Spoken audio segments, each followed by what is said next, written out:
Good afternoon, everyone. Looks like we're just on time at 2 o'clock. But we'll still give it a few more minutes. People are probably just All finishing right, good lunch. afternoon, everyone. Can everyone hear me okay? Hey, Allison. Hi, Yatman. So it is officially 2 o'clock. I'm going to hand it over to Jeannie Ward-Waller to just go over a couple of housekeeping items, and then we have a pretty packed agenda today. So Jeannie, you want to take it away? Yes, I gotta get unmuted too. Hello, everyone. Good afternoon, and welcome to our summer CFAC meeting. It's been a few months since we've convened, so really appreciate all of you joining and engaging with us. It's a very exciting time in the world of freight. I'm really thrilled about the state budget deal and more funding coming to us. So we've got a big charge, and we'll get into some of that discussion today. All right, I've got to make sure I covered the talking points. So as a reminder, our meeting is being held in two parts. One is today and one is a week from today, next Thursday. I hope you can join us for both. And as is usual, we will be recording the meeting and the recording will be available in follow-up to the meeting. To encourage better engagement in this meeting, we did change the format a little bit in WebEx. So we're allowing folks to be able to mute and unmute themselves directly.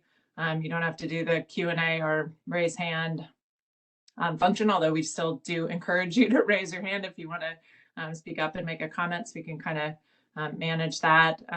But please, you can manage your own muting and unmuting. So please do be mindful of that.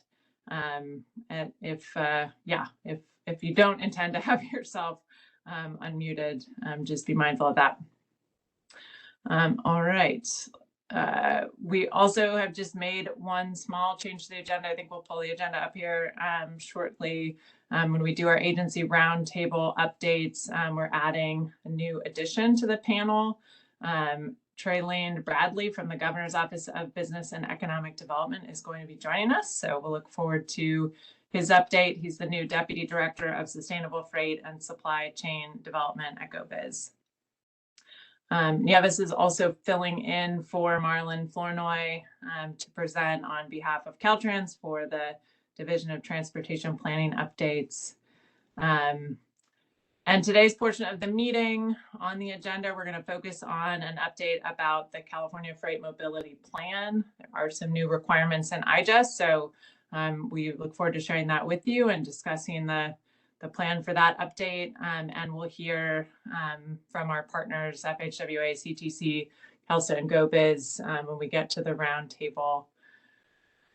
And then next Thursday, when we reconvene, we will also hear updates to the CFAC charter. We'd really like your input on that, upcoming funding opportunities, and of course, excitingly, the Governor's Port Freight Goods Movement budget proposal as well from Giles at CalSTA. So got a lot on the agenda. As I said, really exciting times in the state and in the country for transportation investment and freight investment, and exciting times here at Caltrans too. I'm sure you all have heard about. We've had some leadership change, but that does not mean any change to our priorities. We are very much staying the course with our strategic plan and strategic goals, and really putting a strong lens on safety, equity, climate change, and economic prosperity as well. So really just look forward to discussion with you, and yeah, we can get into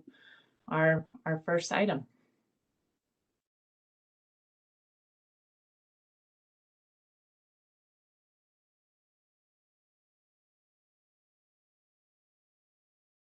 I think I'm passing it up. Who am I passing it to? Yatman, I pass back to you. That's the Jeff. Okay, Jeff. I pointed out we have been slow with WebEx today. It's a little slow. Yeah. Hey there. Apologies. Let me just pull up my PowerPoint here. Okay.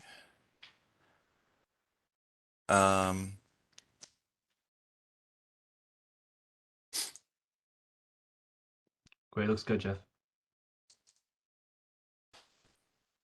Yeah, so thanks everyone, and good afternoon. My name is Jeff Morneau. I'm the California Freight Mobility Plan Program Manager, and I'm a Senior Transportation Planner under Yatman in the Office of Sustainable Freight Planning. And I just wanted to give a presentation and an update on the California Freight Mobility Plan 2023. So I just wanted to go over during this presentation the proposal for the CFMP 2023, the contents of the plan, and the proposed changes to the plan. Also, our outreach proposal for the plan, and also at the end we'll have a discussion period. So as you know, this is just a little bit of history, but California first created its first California Freight Mobility Plan back in 2014, and that was to meet the recommendations of the MAP 21 Act. And then with when the FAST Act was passed in 2015 under President Obama, that piece of legislation actually required each state to create a freight plan, and it outlined 10 elements that each state needed to include in their plan. So Caltrans and CalSTA, we and all of our partners, we took the CFMP 2014 plan and we made sure it met those 10 new elements under the FAST Act, and that became the CFMP 2018 addendum. And that 2018 addendum was approved by FHWA on July 23rd, 2018. The latest freight mobility plan that you're familiar with and that we worked so hard to complete was the CFMP 2020. And this plan was made specifically to meet state requirements, because we have in California legislation, statutes that require the state of California to create a freight plan every 5 years.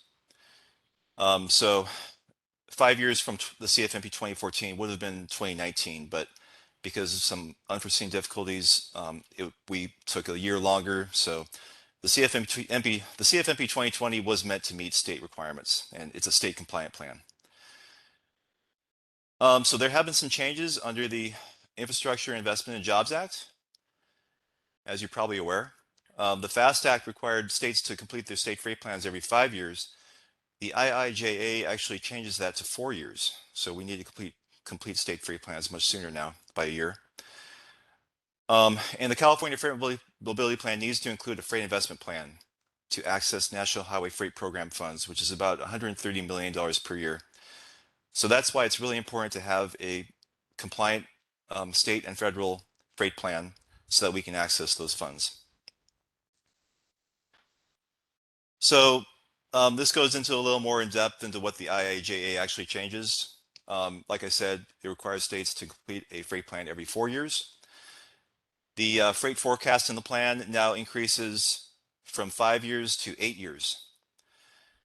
And also, the IIJA adds seven elements to the existing 10 required elements.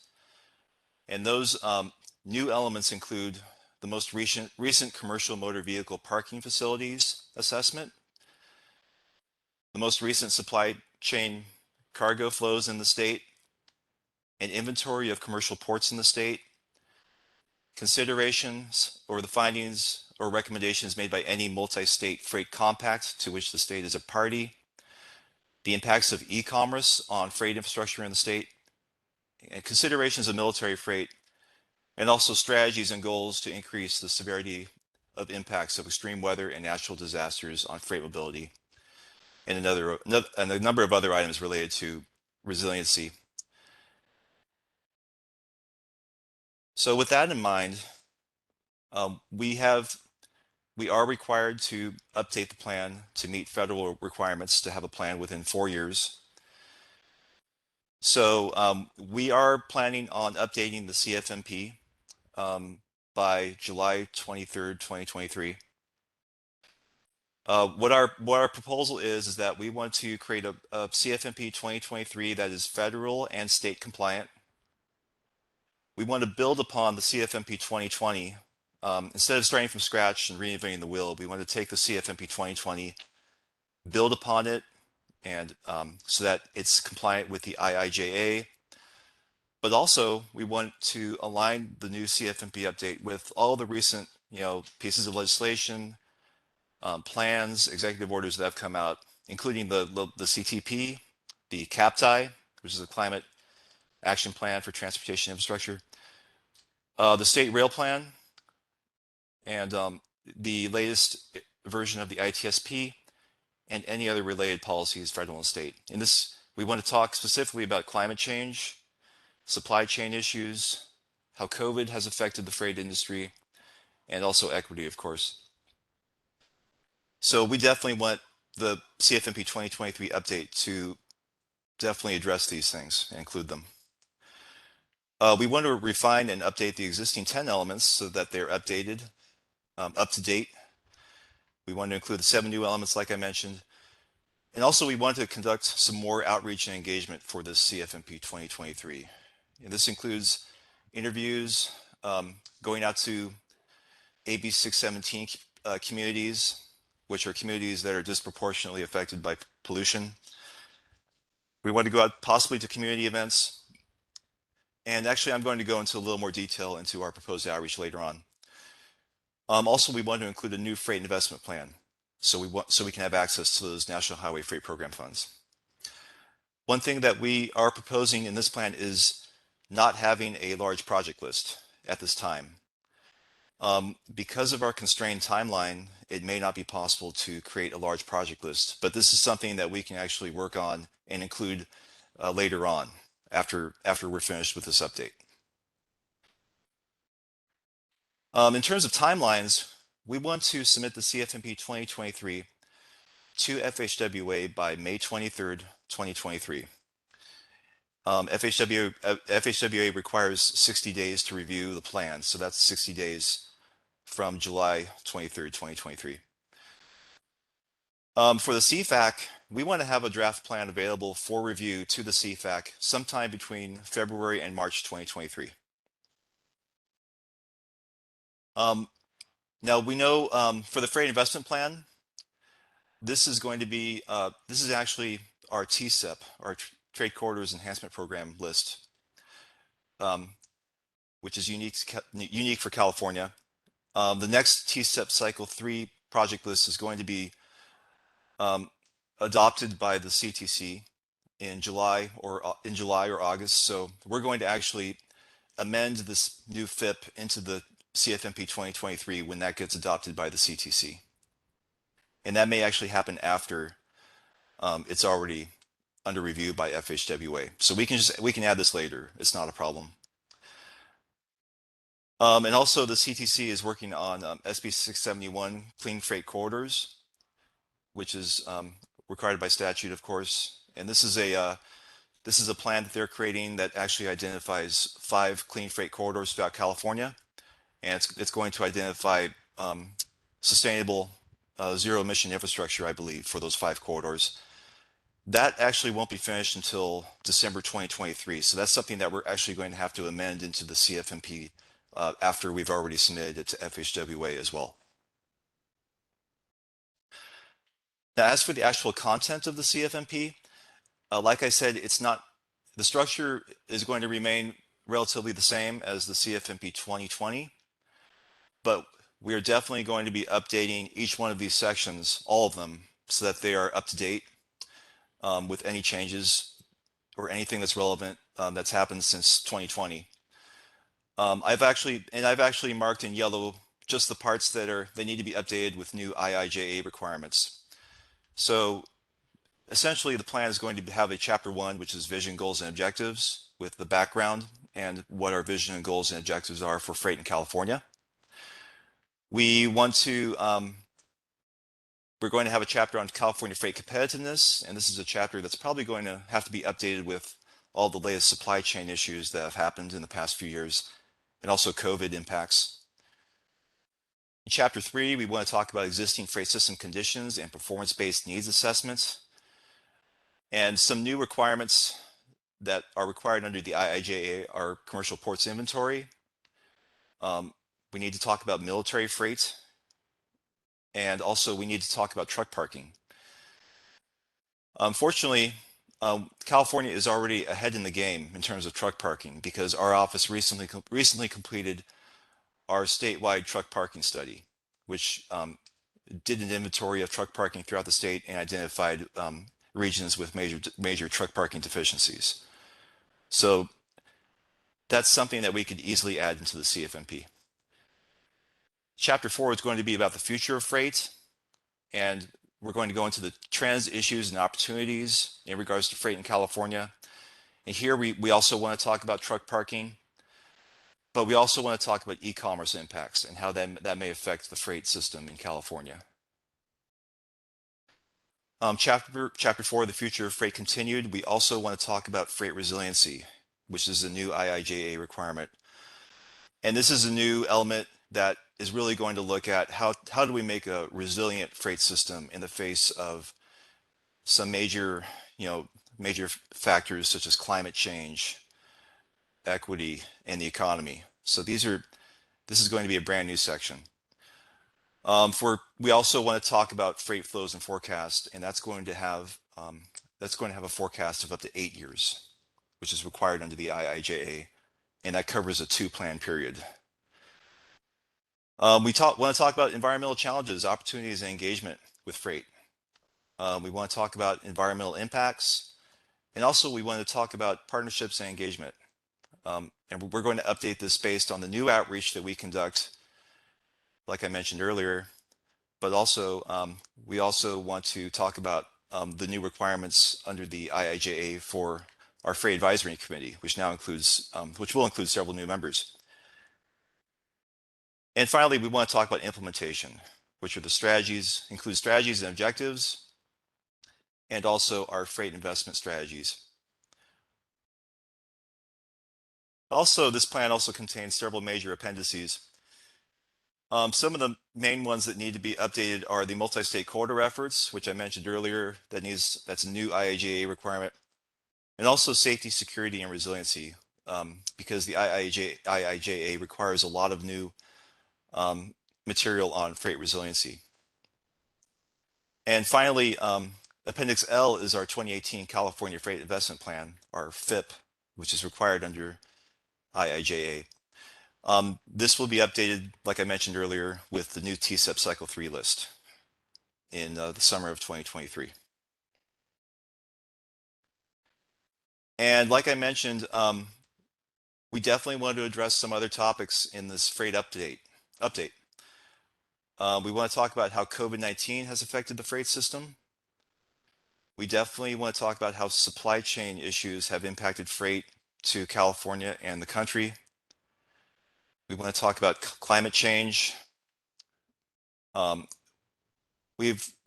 California is a major focal point for agriculture, so we definitely want to talk about agricultural goods movement in the state and how that affects the state and the country. Also, California is important for its proposed marine highways, and that includes the M580 and also the M5. And finally, we want to talk about short line rail, which is a critical component of the freight system. Regarding outreach for this plan, we want to build upon the outreach already conducted during the CFMP 2020. And we did a substantial amount of outreach for that plan. We did outreach to industry. Well, we held industry focus groups where we spoke directly to the freight industry. We held public workshops. We went to community events like farmers markets and festivals where we conducted outreach. And we also did outreach using Facebook and other online digital formats. So we've already done a lot of outreach for the CFMP 2020, and we want to build upon that with some new focused outreach. This focused outreach includes specifically going out to community air protection program communities, which are mandated by AB 617. These are communities that are disproportionately affected by pollution throughout the state. So we want to go out there and go to those steering committees and talk to them about freight and try to hear their perspectives and any potential solutions we can include in the plan. We want to reach out to rural communities through the Rural Counties Task Force, and also to Native Americans tribes in California through the Native American Advisory Committee. We also may be conducting a survey and digital outreach through Caltrans social media accounts, through Facebook and Twitter, working with our PIO. And also, we would like to conduct some key interviews with some key stakeholders and industry leaders. And with all this new focused outreach, we should have a lot of really important material and insight we can include in the next Freight update. So one thing I did want to go into was I included a poll everywhere so we can actually have some interaction during this presentation. I wanted to ask some specific questions to the CFAC, and I have 4 slides in total. But I encourage you all to either go to this website at the top or take out your smartphone and text freight planning to the number 2233, and you can join the survey, and your survey responses will actually show up on the screen. Hey, So Jeff, I'm sorry yeah, to cut you off. Actually, from our end, at least from my screen, I'm not able to see the instructions on top. I think that would be difficult for us to provide input. Is there a way to get that on the screen? Because yeah, the top got cut off there. okay. Hmm.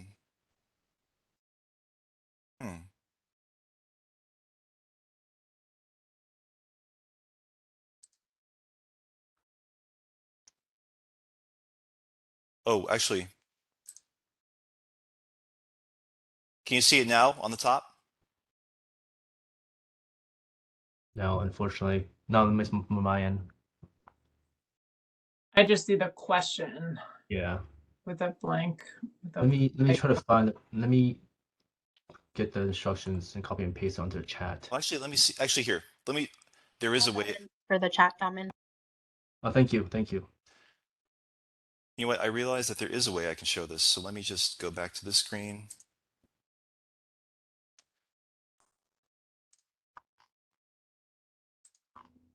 Can you see it now?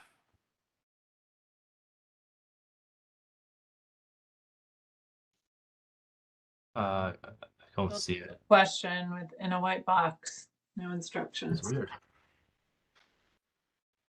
Yeah, Allison just put the information into the chat. So if you could text freight planning to 22333, that will activate the poll everywhere. Yeah. Thank you, Allison.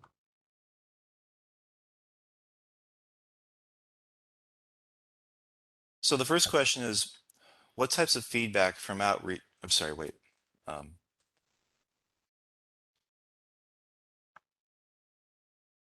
So the first question is, what do you think should be included or addressed in the plan? And like I said, you just need to text the word freight planning, no spaces, to the number 22333.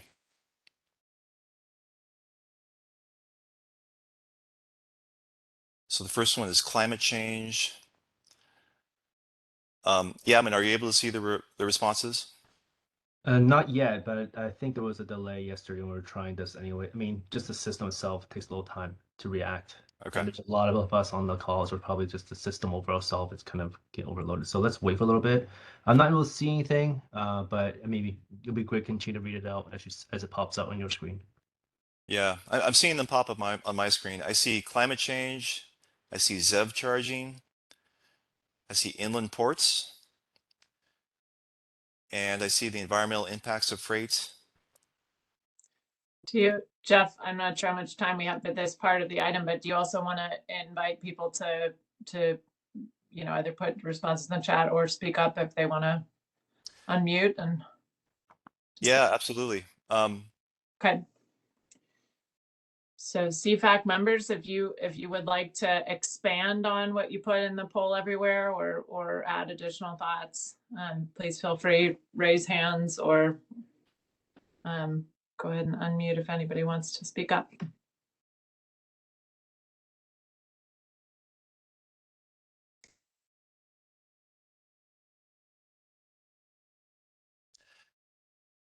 This is Andrea This is Hoffs. Avital from CalSTA. I was just curious if maybe there's a way we can log into Poll Everywhere online and then see the responses, or is it only available through our phone?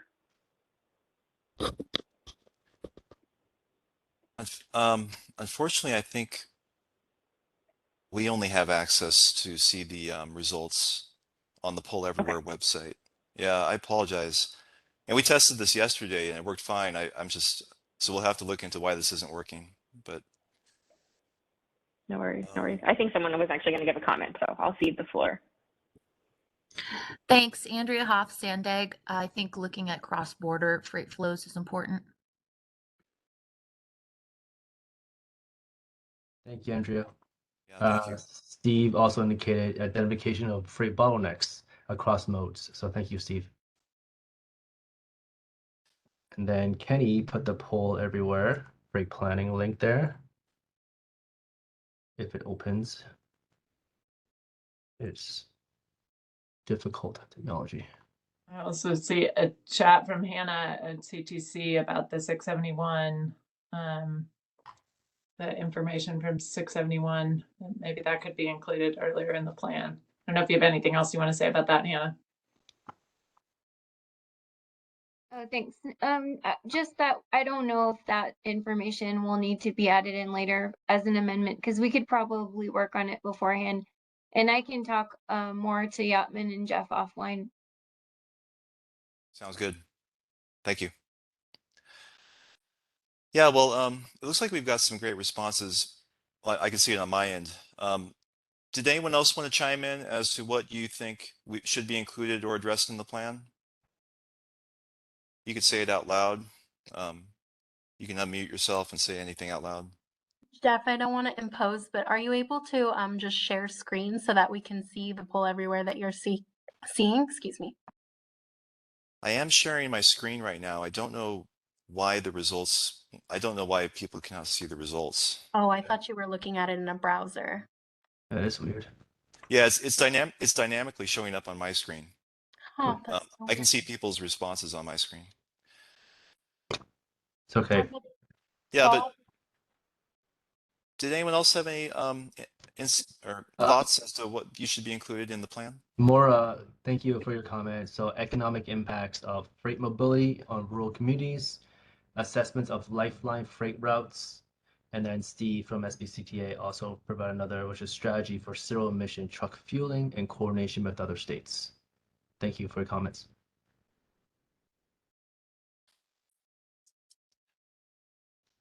Well, maybe we should move on to the next question. So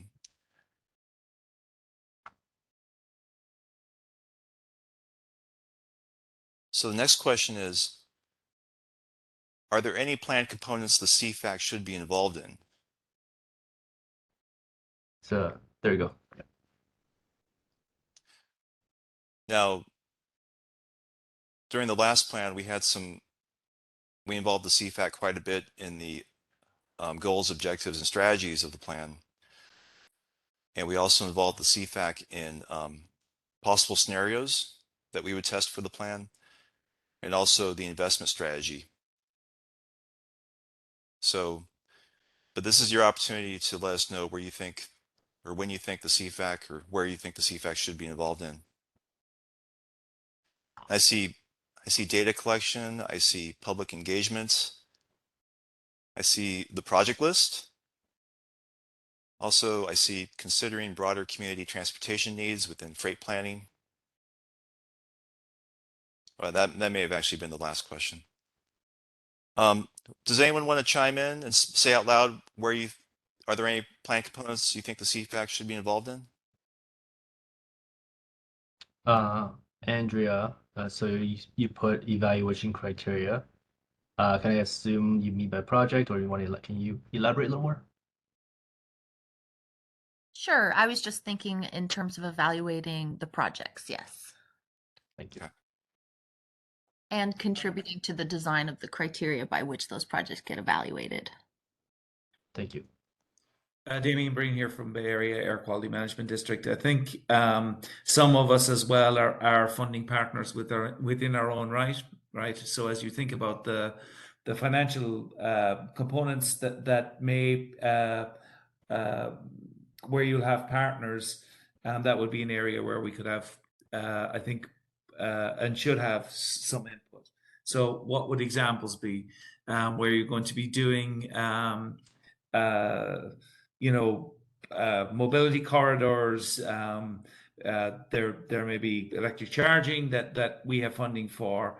Other partners may have funding for federal funds for road expansion, infrastructure. And you probably want our input to be combined with kind of your financial planning, so you get a better picture as to overall where money may come from to achieve the goals in your plan. Great, thank you. And then again, as we're going through this, Rob, thanks for your comment. So VMT fee for ZEV freight. Can you elaborate on that a little more, Rob?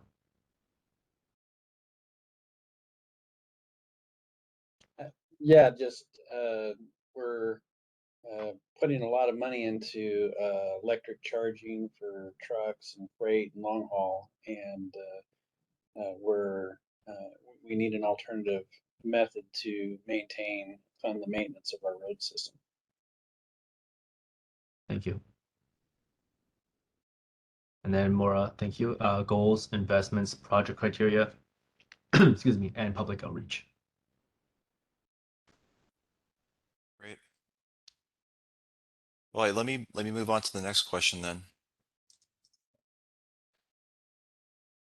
So what types of feedback from outreach do you want to see?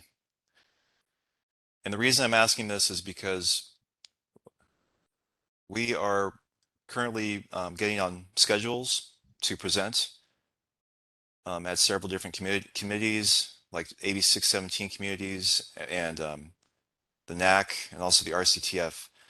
We would like to know, like, what kinds of feedback from that outreach do you want to see? What kinds of things should we be asking during the outreach that we're proposing?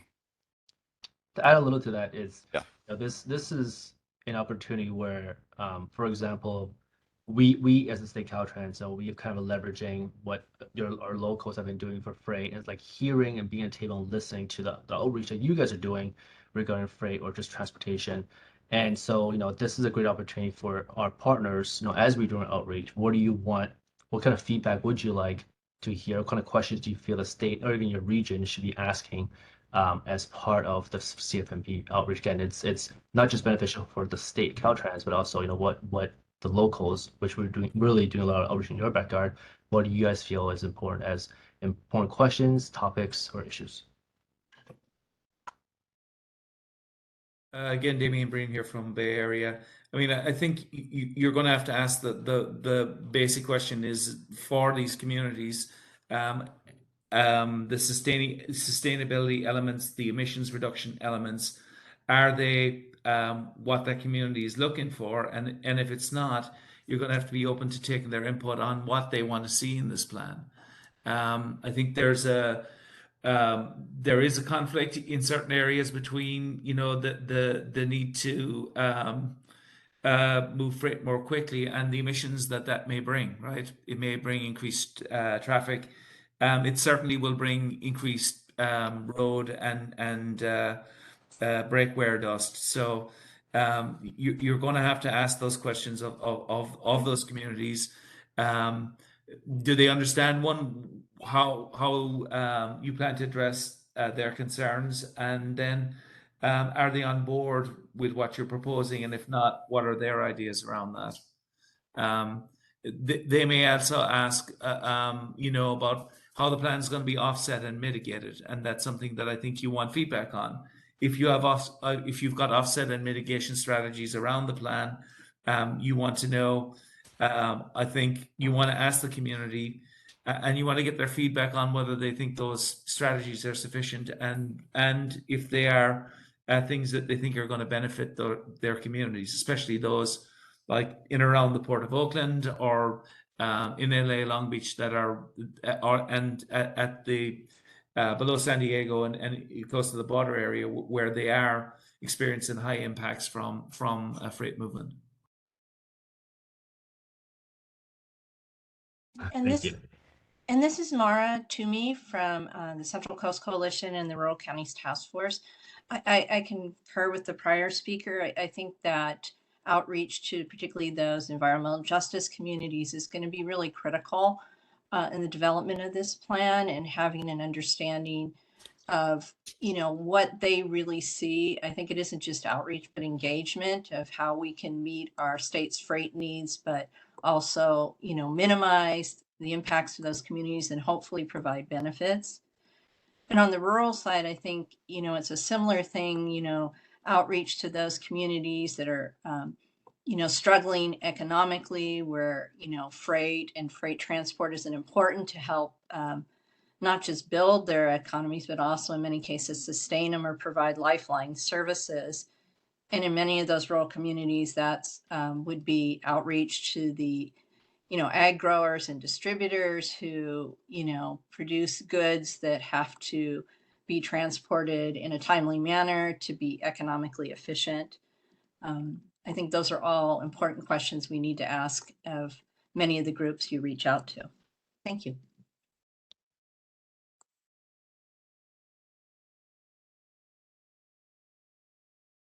Great. And some responses I see on my side are truck driver input, and also workforce development and participation. So those are good ideas. Does anyone else have any thoughts about what types of feedback from outreach you want to see? If not, I'll move to the next question. Hey guys, sorry, this is Oh. Matt Sharp. I had my hand up there, Matt with the Harbor Trucking Association. So just real quick, I think that what's important that whatever groups that we're going to do this outreach to and looking for specific feedback, I think it's important for them at least to understand in the regulatory context of what either is already in effect, has been adopted, or is looking to be implemented, especially around some of those near port communities.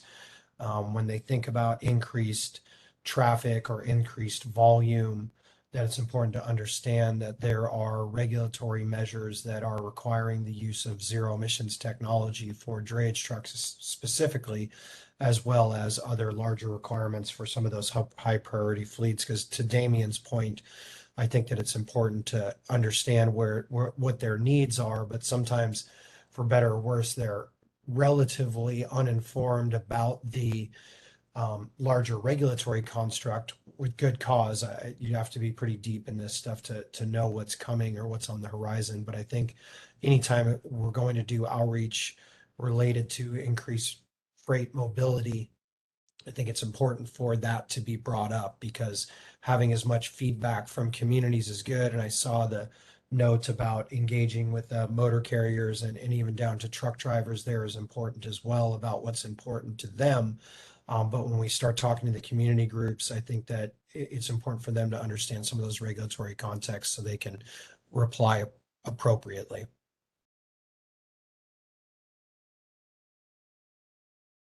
Great, thank you. It's great input. Thanks, Matt. I also just wanted to mention, my name is Christian Corby. I'm the Deputy Executive Director at the California Electric Transportation Coalition.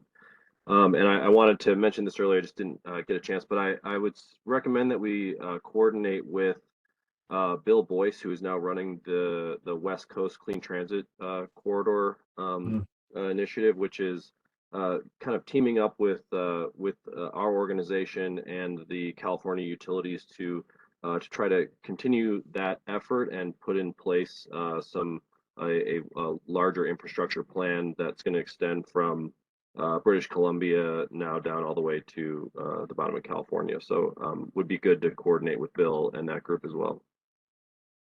Thank you. We do have a raised hand from Matt Schrapp. Matt, would you like to have the floor? I'm sorry, that was for earlier, but thank you. Oh, okay. And we got more comments in the chat. So Andrea, perspective of truckers and carriers, what they what do they view the needs being with regard to freight improvements? And then Rob, shippers, receivers needs.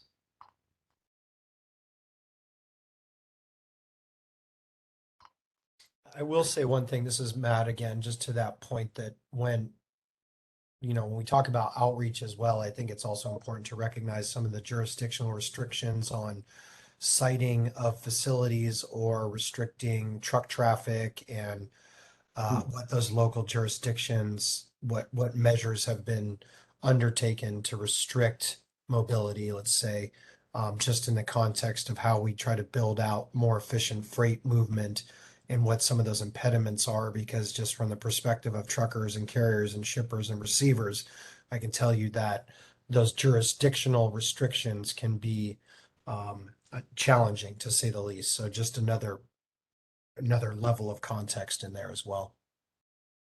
Thank you, Matt. All right. Well, in the interest of time, I have just one more question. Let's see. Okay, the next question is, are there any new engagement tools you have used or are aware of that are effective? And these are, in the era of COVID, we've had to change outreach quite a bit. We can't do as many in-person activities as we used to. So we're wondering, are there any new engagement tools that you have used or are aware of that are effective that we could use for this plan update? Jamie Bring here from Bay Area again. Sorry that I'm weighing in so much today, but one thing that we have established in many of these communities, I think, that are impacted is under the AB 617 program, there are steering committees where folks have emissions reductions plans. And that's something new. They weren't really in place the last time you all went through this process. There are committee structures, there are community organizations, and that might be a way for you to reach out in specific communities to get the input that you want, especially I think in areas like West Oakland, LA Long Beach, in the Central Valley, and in other places where those committees are already pre-established. Thank you. And not to pull a Damien, myself also to be chiming in as much, but and hi Damien, it's good to see you. I think that he's right on point though, there for the community engagement. I just have a question though, is it kind of new engagement tools? Are we considering social media as a new tool for outreach? I mean, maybe different tactics in reaching those particular groups. I'm thinking of truckers, carriers, shippers, receivers. LinkedIn has become a powerful platform these days for outreach. Facebook is still around for better or worse, and there's many different groups that exist that I feel that many on this call perhaps are already engaged in that might be able to help facilitate some of that information sharing. So I guess my question would be is what, beyond what Damien said, which I think is right on point relative to some new outreach platforms, but did you guys already have a list of the old platforms, I guess would be my question? Well, yes. During the last plan, we used Facebook quite a bit for the outreach. We actually used Facebook to target specific communities and ask them to take a survey. And we used those survey results in the last plan. But a lot of new programs have become more popular, like TikTok and Reddit, and I guess LinkedIn. I think that's another great idea. So yeah, we're just looking for any types of new tools we could use, anything to conduct outreach for this plan update. If only somebody on CFAC on this call had a large following. So, thank you, Steve. So Steve has a comment. They found truck stops to be very helpful sites for getting broad range of input from truck drivers and others if you get permission. Thank you. And I think to that point, rest areas where you should be able to get permission. Hopefully Caltrans would be able to get permission to post something at their own rest stops. But yeah, exactly. Those places, because of hours of service requirements, you have trucks coming from all over the country that'll be taking advantage of either the private truck stops, but definitely rest stops, I think would be your path of least resistance initially. And I find that in our discussions with truck stop operators, they are relatively open to these type of discussions as well. And LinkedIn is very powerful. So I don't know about TikTok. I mean, maybe we could see Jeff out there doing a TikTok video on some of this stuff, but that could be cool. Thanks again. Thanks, Matt.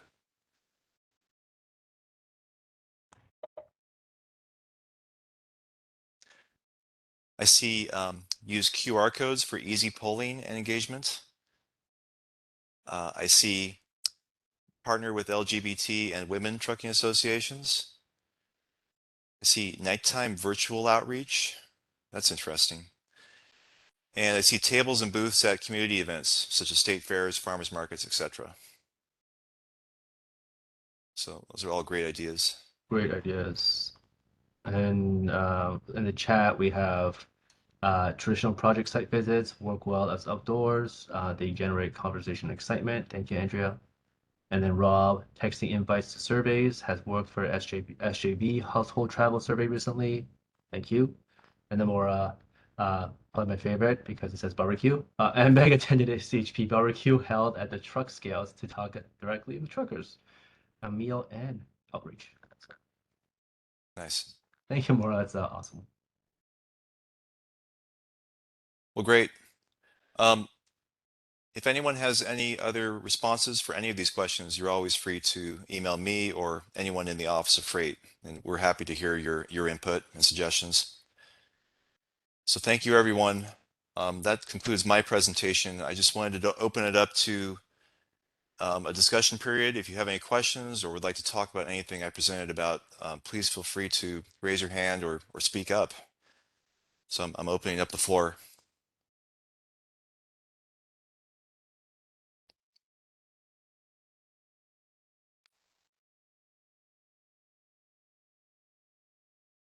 Any raised hands? Guess not, right?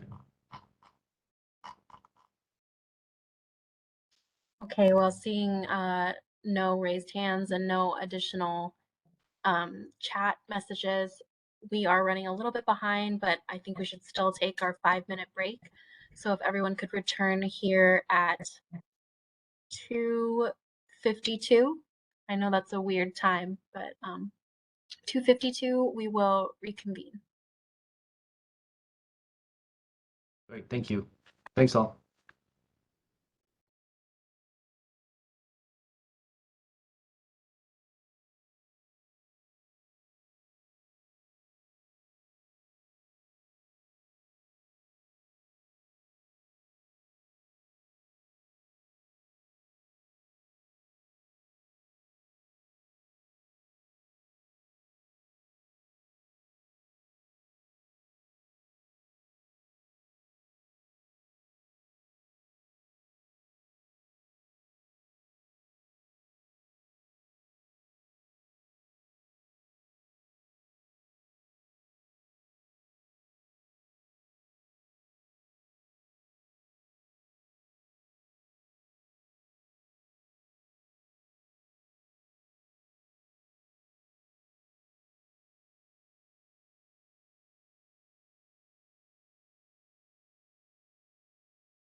Okay, it is now 2:52.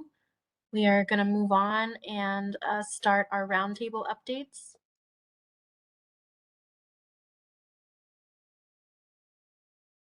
Is everyone back from break?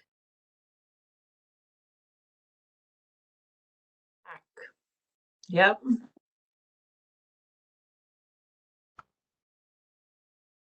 And Allison, I don't know if you can pull the agenda up again. Are we going to FHWA first? Can't remember the order of the roundtable. Yep, looks like we're going to FHWA first, and I'm not sure, do we? Okay, so yeah, I There's can been some do changes. Hello, Michael. yes, I'll pass to Michael, you. so just an update for Christina. Christina was the acting director for planning and environment and right of way, and her rotation has ended. So Antonio Johnson has been named our new director of planning, environment, and right of way. So can add his name for future FHWA updates. However, during this meeting, I'm serving as his proxy. So I'm happy to be here, and that is the update, and can take any questions if there are any.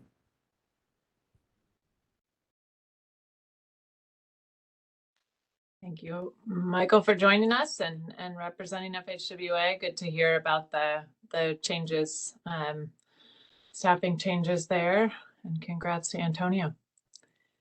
Any questions for Michael? And Jeannie, this is Vince Bomano. I'm on the Vince. line also. So if anybody has any questions for Michael, feel free to ask Michael the questions. I don't want them. I'm going to defer to We know Michael. you're on the line, but we got lots of questions. I snuck in. I snuck in the side door. I didn't want anybody to hear me come in. And Paul Schneider retired earlier this year, and I'm still in the process of backfilling his position also. So hopefully that will be determined very soon. Thank you. All right. Any questions for our friends at FHWA? You guys have a lot going on, so you're sending us lots of NOFAs, keeping us busy. Right. They're coming out like a fire hose, that's for sure. Crazy. All right. Well, with that, we can move to CTC and get an update from Hannah Walter. You there, Hannah? Hi. So there are three things I wanted to update this group on.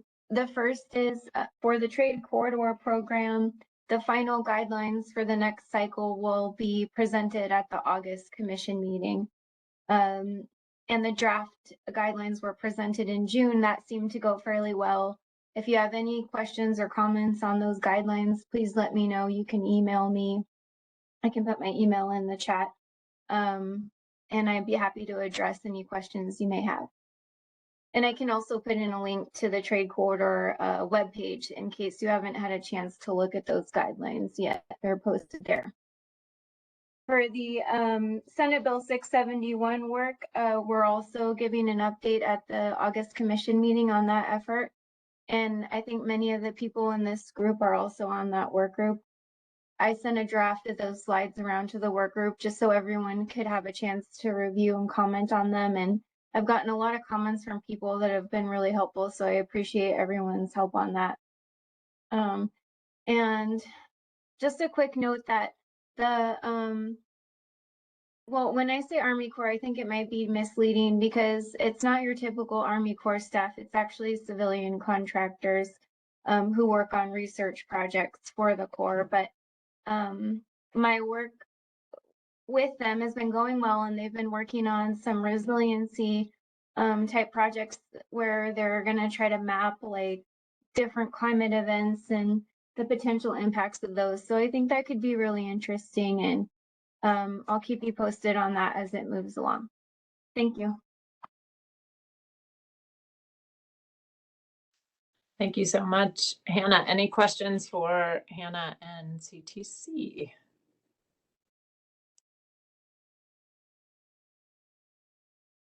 All right, with that, we'll move to, oh, did somebody unmute? I did, Andrea Sandig. I was wondering if there's an opportunity for input on the research projects that the civilian folks are doing for the Army Corps, or a way to obtain further information. Oh, sure, yeah. I'll put my email in the chat, and Andrea, why don't you just email me about it? I'd be happy to connect you with them and incorporate any suggestions that you might have. We are getting close to having some final products. They're actually working on quite a few. They're working on 3 different things for us, but we don't have a final product on that yet, but I'm planning to share that publicly once it's done. Thank you. Any other questions for Hannah? All right, I'll pass it next to Avital Barnea at CalSTA. Thanks, Jeannie. Hey, everyone. Just a few quick updates, and a couple of the things I'm going to mention will be described in more detail tomorrow, so I'll just give a little bit of a heads up. But the first is that hopefully everyone saw last week that the 2022 through 2023 state budget agreement was released. It's a historic investment for the state of California, and there is a $47 billion infrastructure package that includes a lot of investments in transportation. Probably most notable to this group is a $1.2 billion program for supply chain resiliency and port projects. This will be presented again in more detail tomorrow. My colleague Giles Giovinazzi will be talking about how we're preparing guidelines and what we anticipate doing to call for applications for that funding program. And I also wanted to mention that we had submitted a request in the budget to create a new position at CalSTA for a Deputy Secretary for Freight. And we've been told that that was included. We haven't seen the official language yet, so we're still waiting, and we're not moving forward yet with that position, but we think that that is coming. So we're excited to have someone who will be dedicated to freight. It's been, thank you, Yavin, for the applause. It's been part of my portfolio, and as freight has been such a huge, huge issue, particularly over the past couple of years with supply chain congestion. It's been taking a lot of our attention at CalSTA, and so it'll be really great to have someone dedicated to freight. The other thing I wanted to preview tomorrow, I know Sonara Peng is going to present about notices of funding opportunity. I just wanted to mention that we are very much paying attention to the funding programs made available by the federal government in the Infrastructure Investment and Jobs Act, or the Bipartisan Infrastructure Law, however you want to refer to it. Both Caltrans and High Speed Rail have applied for discretionary funding under the programs that have had NOFOs that have closed already. So that would be like Infra and Mega, RAISE, those kinds of programs. We've received some requests for support at CalSTA, and just for everyone's awareness, we primarily channel those to Caltrans just because CalSTA isn't an implementing agency for a lot of these kinds of projects. And so if you do have a request for support or a co-application request, something like that, please work through your Caltrans district office, which is how we've been primarily deferring those requests. We're also coordinating internally about different IIJA programs. I am leading a monthly intrastate transportation coordination meeting with other relevant agencies like the Energy Commission and CARB and GoBiz and SGC and Department of Finance, just a bunch of different agencies that all have some sort of hand in coordinating different topics that are contained in IIJA, such as zero emission vehicle charging or local hire, contracting, just a variety of things that span agencies. So we want to make sure that we are coordinating internally among each other and not just working in silos. There have been a couple joint responses for information that departments have sent together to the federal government. So I think that shows, good coordination. And so we're hoping to continue that internally. And then the last thing I wanted to announce, I wasn't sure if I was going to be able to say this on this meeting, but just in the past hour or so, we announced our Transit and Intercity Rail Capital Program Awards.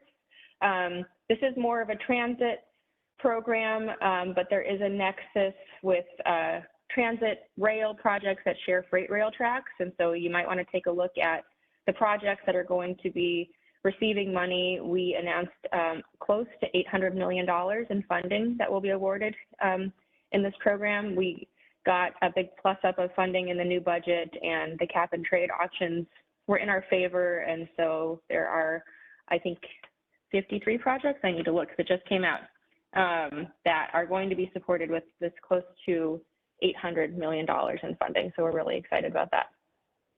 And that is all that I have. Thank you so much, Avital. Really exciting to see the TRCP awards. It's huge. And I know a lot more funding coming for that program too in the budget. Exciting times. Any questions for Avital and Kelsta?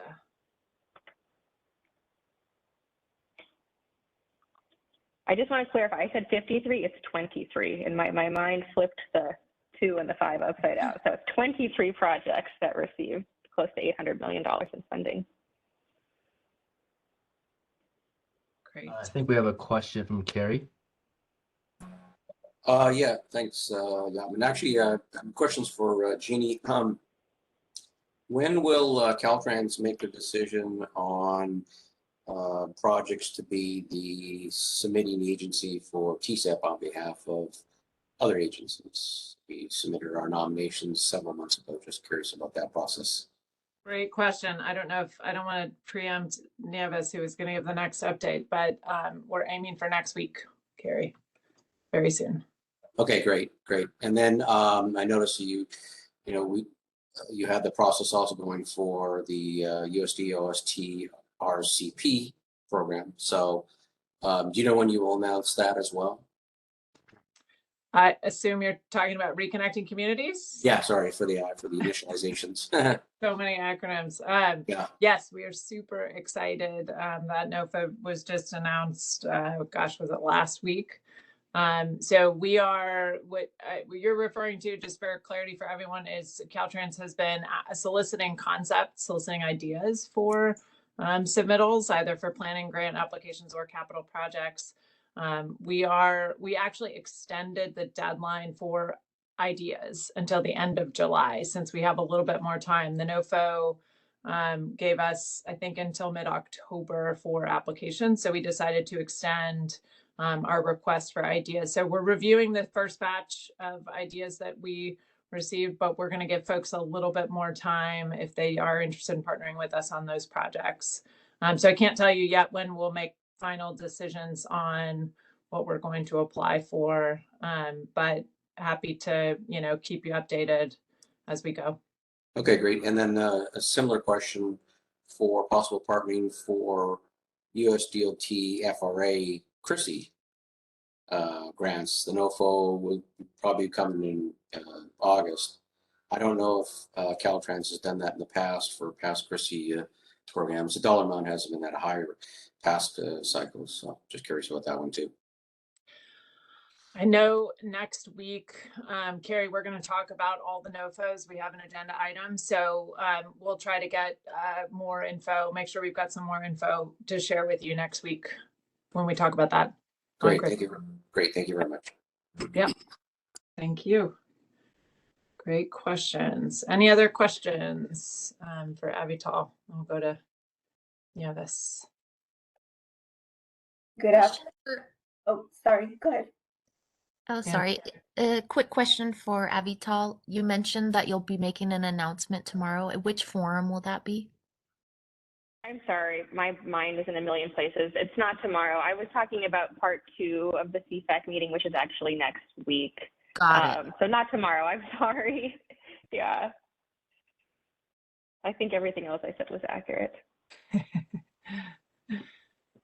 Yeah, this is a little bit of a unique meeting format that we split it over a week, but hope it works for folks. Okay, well, thank you so much, Avital. We'll go to Nieves next to give the Caltrans Division of Transportation Planning update. Go ahead, Nieves. Thanks, Jeannie. For those of you who don't know me, I'm Nieves Castro. I'm the Deputy Division Chief in the Caltrans Division of Transportation Planning. Marlon is on a very extremely well-deserved vacation, so filling in for him. Couple of updates. We are going to be initiating the update of our California statewide freight forecasting travel demand model. We'll be initiating that later this month.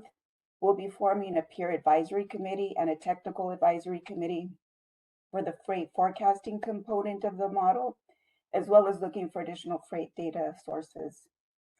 We are currently working on a scope of work to create a statewide big data platform, which will include a freight origin and destination component. We anticipate procuring that platform in summer of 2023. Our division is working on establishing new targets for the truck travel time reliability for our PM3 goals, 2024 through 2026.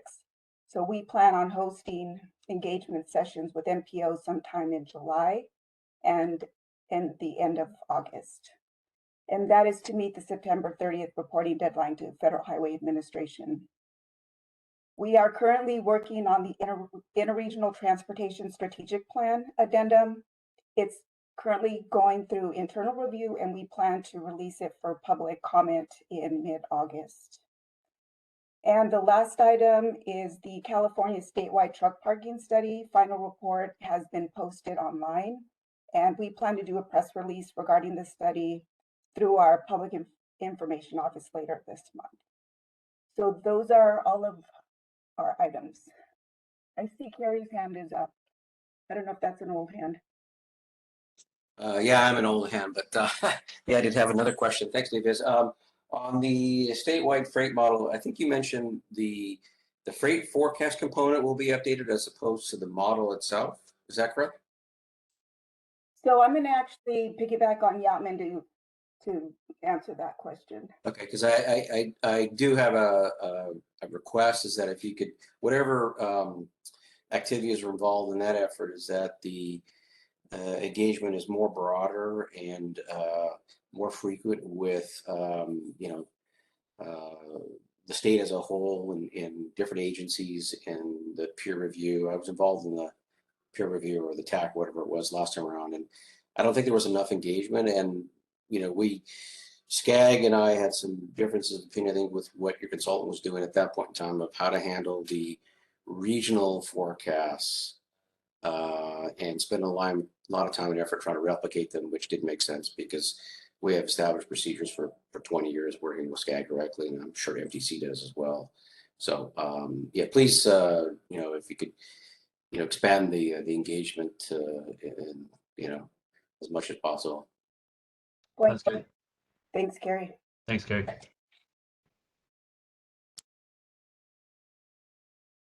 Yeah, other questions for Nieves and the Caltrans team?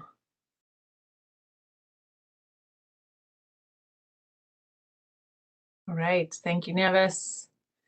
And last but not least, I would just want to invite Traylon Bradley from COBIZ to say hello and welcome to CFAC. And we hope we can add you as a standing update on our agenda for future CFACs. Are you there, Traylon? I think he's having connections. Oh, here he is. See him. You're on mute, bud.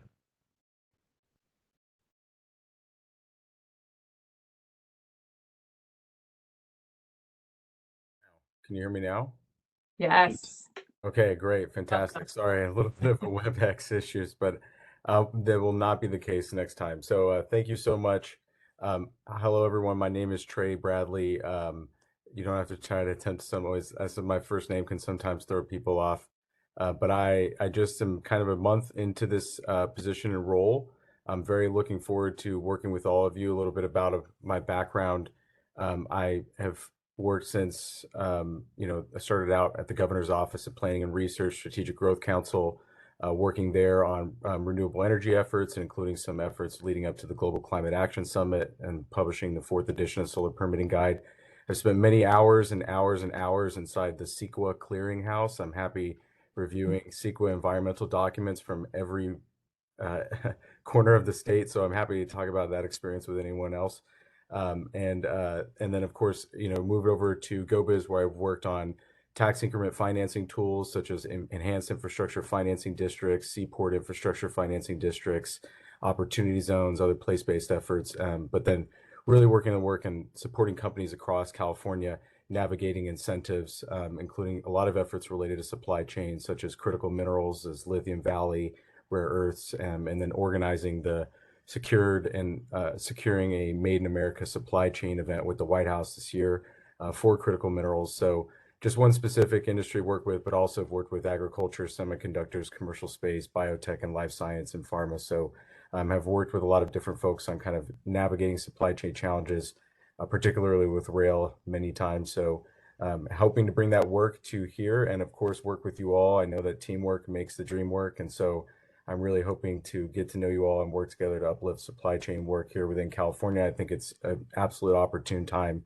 I think that the only update I do have to provide today is, I know we're talking a little bit about the budget.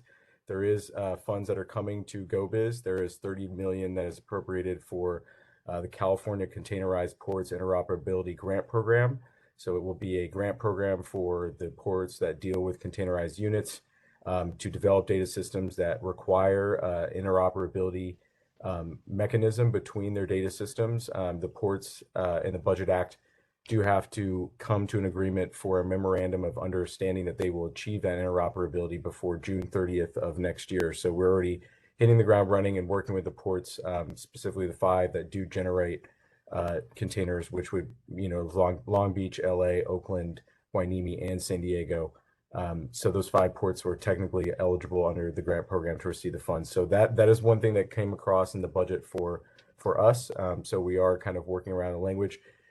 That $27 million will be available to grants. We're also retaining $2.1 million here within GoBiz to provide as funds one-off to support emerging statewide data aggregation analysis efforts that support the operations of California's ports and supply chain. So just to have that kind of nimble money, because I know that we're all talking to different folks who are working with data and efforts around supply chain and resiliency and freight movement. We wanted to have that funds to be nimble, as those emerging projects evolve and go forward. So that's a little bit of an update.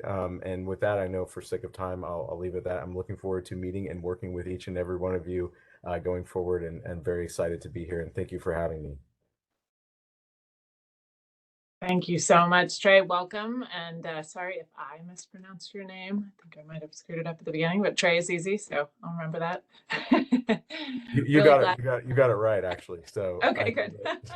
I know some of those people off reading it, but you got it perfect. Great.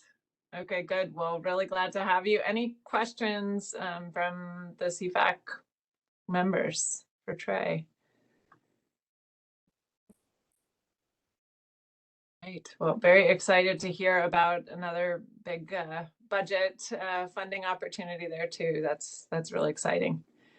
Look forward to working with you on that.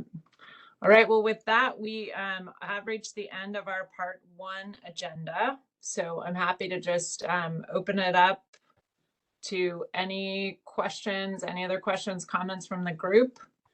Can hang on for a couple minutes. Otherwise, we can give you 15 minutes back in your day, and we will reconvene next Thursday at 1 o'clock, not 2. Started 2 today, but next week's at 1. Hopefully it's right on your calendar, and we will look forward to a lot more discussion. We've got more robust items to discuss with you next week. All right. Thanks all. Have a great afternoon. Thank you, team. Thanks, everyone. Thank you.